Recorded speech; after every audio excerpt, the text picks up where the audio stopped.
One day, a young man went to Buddha. He seemed very upset.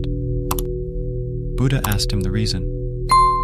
Young man told him that his father has died and he wants to perform best afterlife rituals for his father.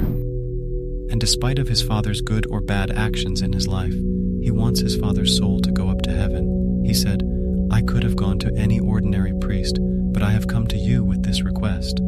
I want you to perform afterlife rituals for my father, so that in his afterlife, he can gain entry to heaven and permanently reside there." Buddha listened to the man and said, "Go to the market and buy 2 pots. Also bring some butter and some pebbles to fill in the pot."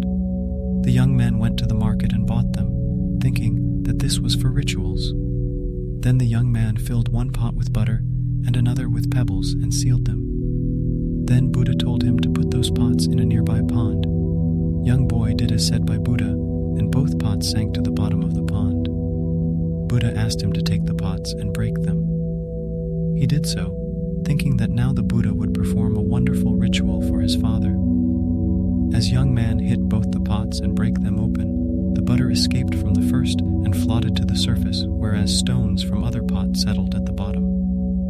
Buddha said, "I have done this much.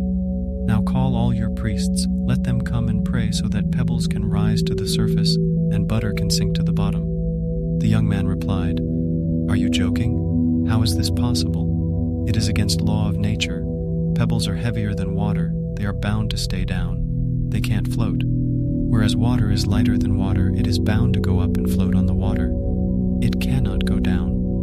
Buddha replied, "Young man, you know so much about nature, yet you do not want to understand the law that is applicable to one and all. If your father kept performing bad actions like pebbles and stones, he is bound to go down. No one can pull him up, and if he kept performing good actions like butter, then he is bound to go up. No one can push him down. This is law of karma. This is love nature.